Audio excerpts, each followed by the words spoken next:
Você já se sentiu como se estivesse no meio de uma tempestade, mas por dentro? Como se o mundo lá fora estivesse até calmo, mas dentro de você, tudo estivesse desmoronando. Um coração acelerado, pensamentos rodando sem parar, aquela sensação de que algo ruim vai acontecer, mesmo sem saber o que exatamente. Eu também já passei por isso. E foi numa dessas noites em claro, olhando pro teto e tentando entender o que estava acontecendo comigo, que eu conheci o estoicismo. Não como um livro antigo cheio de frases difíceis, mas como um mapa silencioso, direto e poderoso, capaz de apontar o caminho para algo que eu nem sabia que existia em a paz interior. Neste vídeo, eu quero te contar essa jornada, e te mostrar como os estoicos ensinaram que a serenidade não está no que acontece com a gente, mas no jeito como a gente responde. E essa resposta muda tudo. Respira fundo, porque a jornada começa agora. Tudo começou quando eu percebi que minhas emoções estavam me controlando. Uma crítica já me derrubava. Um atraso no trânsito, e eu explodia. Uma mensagem não respondida, e minha cabeça já criava 1000 histórias. Era como se eu fosse um boneco, sendo puxado pelos fios invisíveis das minhas próprias reações. Até que, num dia qualquer, lendo sobre Marco Aurélio, encontrei uma frase simples, mas que me paralisou: você tem poder sobre sua mente, e não sobre os acontecimentos. Compreenda isso e você encontrará a força. Eu reli aquilo 3 vezes. Aquilo não era apenas uma citação, era um espelho. Eu percebi que a raiz da minha ansiedade não era o mundo. Era a ilusão de controle. E o estoicismo me deu uma escolha: ou eu continuava escravo das minhas emoções, ou começava a treinar a liberdade interior. Sêneca dizia que a maior parte do sofrimento humano vem da forma como interpretamos os eventos, não dos eventos em si.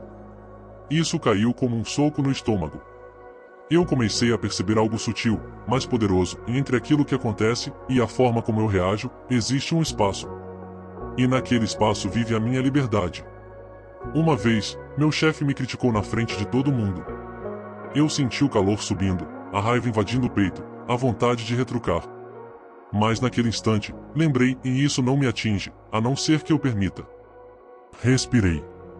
Fiquei em silêncio. E pela primeira vez, não reagi, eu escolhi responder. E foi libertador. Os estoicos não querem que você reprima suas emoções, mas que você se torne senhor delas, e não escravo. E isso é uma habilidade. Pode ser treinada. Dia após dia. Um dos momentos mais marcantes da minha vida foi quando perdi uma pessoa que eu amava. Foi inesperado. Duro. E nenhum ensinamento filosófico parecia suficiente naquele momento. Mas aos poucos, relembrando Epicteto, eu entendi algo essencial: e não são as coisas que nos perturbam, mas a opinião que temos delas. O mundo é instável. As perdas vão acontecer. As pessoas vão falhar com você. Mas, o que você faz com isso é o que define sua paz. Não se trata de se tornar frio. Se trata de se tornar forte. E força, no estoicismo, é aceitar o que não se pode mudar e focar na única coisa que está 100% nas suas mãos, em seu caráter, suas ações, seus pensamentos. O mundo não vai parar de testar você. Mas você pode escolher responder com calma. Porque no silêncio da mente, nasce a liberdade. Mas como cultivar essa paz? Como manter esse estado interior num mundo tão barulhento? Os estoicos tinham práticas diárias. E eu comecei a aplicar algumas. Uma delas é o premeditativo malorum, o ensaio do pior. Toda manhã, você imagina os desafios do dia em um atraso, uma discussão, um fracasso. E se prepara mentalmente. Não para se torturar, mas para estar pronto. Assim, quando o problema chega, ele não é mais um choque. É só mais uma parte do caminho. Outra prática é o diário noturno, antes de dormir, refletir sobre o que aconteceu, como você reagiu, o que pode melhorar. Sem culpa. Só com consciência. Com o tempo, isso muda o cérebro. Você começa a ter espaço entre o impulso e a resposta. Começa a agir como dono de si. E pouco a pouco, a paz interior deixa de ser um conceito e vira um estado de espírito. Há uma última lição que me transformou em soltar o que não se controla. Marco Aurélio escreveu: aceite com serenidade tudo o que lhe acontece, pois isso vem da natureza do universo. No começo, isso parecia resignação. Mas não é. É coragem. Coragem de entender que nem tudo depende de você, e tá tudo bem. Você não controla o passado, nem o futuro, nem as ações dos outros. Mas você controla a sua presença, seu propósito, sua paz. Eu comecei a praticar o desapego, a deixar ir as expectativas, a não esperar perfeição dos outros, nem de mim. E nesse desapego, eu encontrei leveza.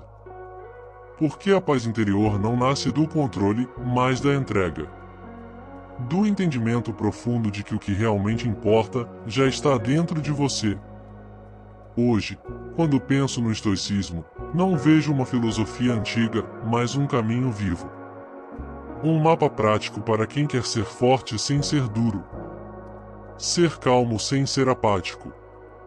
Ser livre, mesmo num mundo que tenta te prender. A paz interior que eu encontrei não veio de fórmulas mágicas, nem de promessas rápidas. Ela veio do olhar para dentro, do treino diário, da coragem de assumir a responsabilidade pelas minhas reações e de entender que o mundo pode ser um caos lá fora, mas aqui dentro, eu escolho a ordem. Se você está buscando paz, comece olhando para dentro. Questione suas reações. Treine sua mente. E lembre-se, você não precisa mudar o mundo inteiro. Só precisa mudar a forma como você caminha por ele. E isso já muda tudo.